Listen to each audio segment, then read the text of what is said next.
Okay, let's dive right in. We are surrounded by stuff, and sooner or later all that stuff becomes, well, trash.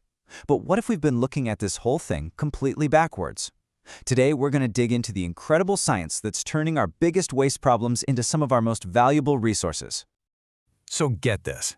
Every single year, humanity generates over 2 billion tons of municipal solid waste. I mean, just try to picture that. It's a staggering, almost unimaginable amount. It's a massive global challenge, right? It pollutes our land, our air, our water. It's a problem on a truly epic scale. But here's where things get really interesting. What if all of that waste isn't actually an endpoint, but a starting point? This is the central question that's driving a quiet revolution in science and engineering. It's about flipping the script, seeing waste not as a liability we have to bury, but as this huge, untapped resource just waiting to be unlocked. And the key that unlocks all this potential, it's a concept called upcycling. Now, this isn't just your regular recycling, turning a plastic bottle into another plastic bottle. This is about real transformation, or if you want to get technical, what scientists call valorization. It's about taking low-value junk and, through some serious scientific cleverness, turning it into high-performance materials, energy, and valuable products. So, how do we actually do it?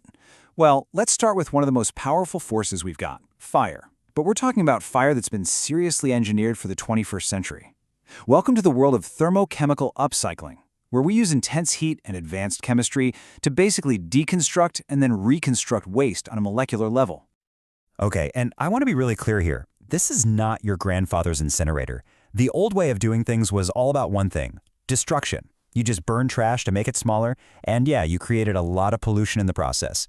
These advanced thermochemical processes, on the other hand, are all about transformation. They are super-controlled systems designed to squeeze out every last drop of energy while keeping pollution to an absolute minimum. And here's a perfect example of some seriously clever engineering. Research has found that just changing an incinerator's shape from a box to a cylinder and tweaking the airflow from the bottom makes a huge difference. Why? Well, the old rectangular designs had these cold corners where trash would just kind of smolder and not burn properly. A cylinder gets rid of those dead zones completely. It creates this vortex of heat that guarantees a much more complete and efficient burn. A simple change, but a massive impact. And the innovation doesn't stop there. Building on that same idea of efficiency, scientists have designed this new alpha-shaped pathway for the hot gases to travel through.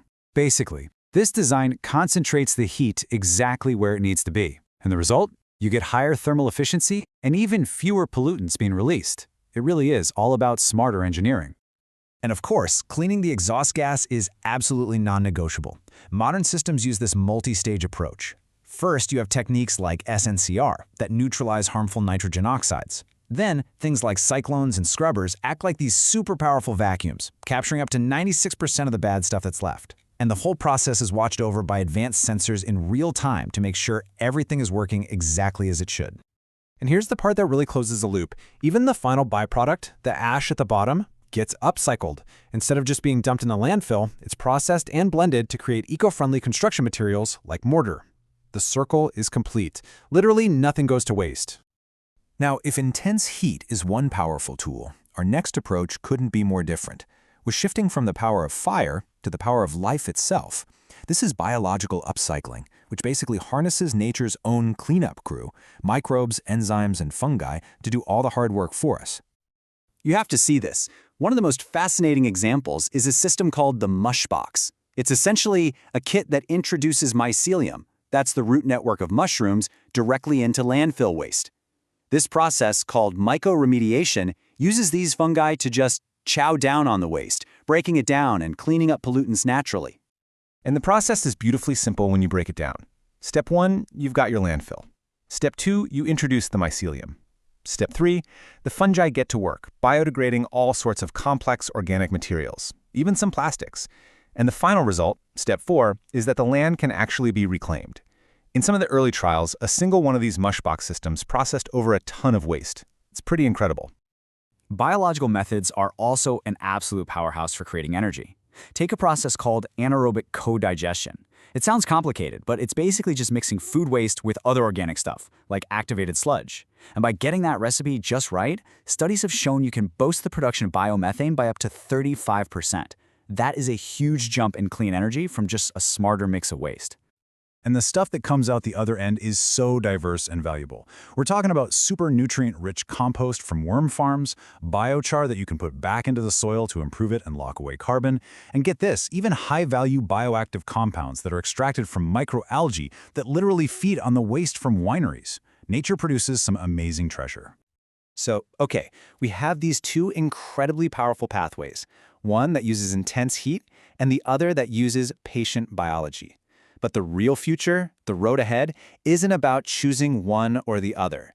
The real magic happens when we start integrating them into single, much smarter systems. This chart lays it out perfectly. On one side, you have the thermochemical approach. It's fast, it's hot, and it's ideal for dry and mixed waste, giving you energy and carbon materials. On the other side, you have the biological processes. They're slower, they're gentler, and they're perfect for all that wet organic waste, creating things like bioenergy and nutrients. They really are two sides of the same coin. This means the future isn't fire versus life. It's fire and life, working together. Just imagine a system where all the wet organic waste, your food scraps, first goes to a biological processor to create biogas. Then, the solid material that's left over becomes the perfect fuel for a thermochemical system to generate even more energy. They work in harmony to get the maximum value out of every single piece of the waste stream. But, all the amazing tech in the world doesn't mean a thing if it exists in a vacuum. For any of this to actually work in the real world, we need that human layer. That means we need supportive government policies, like zero-waste initiatives. We need business models that actually make upcycling profitable. And maybe most important of all, we need communities to be involved and engaged to make sure these solutions work for everybody. And of course, technology is here to give the whole thing a massive boost. I'm talking about AI. Advanced sorting plants are now using cameras paired with some seriously smart deep learning models with awesome names like YOLO V8 to identify and separate different types of waste with superhuman speed and accuracy. This kind of clean, automated sorting is what makes high-quality upcycling possible on a massive scale. So where does all this leave us? Well, it really forces us to completely rethink our entire relationship with the things we throw away and to start imagining a very, very different kind of future. This right here is the big idea we've been building towards. Upcycling isn't just a bunch of new technologies. It's a fundamental shift in our mindset. It moves us away from seeing waste as an expensive problem we have to get rid of and towards seeing it as a valuable resource we can't afford to waste. That is the very foundation of a truly circular economy. So look, the science is there. The engineering is getting better by the day. The biology works. The technology is no longer the bottleneck. So the final question really isn't for the scientists anymore. It's for us. Are we as a society ready to change our perspective and finally see the incredible value that's been hiding in our trash cans all along?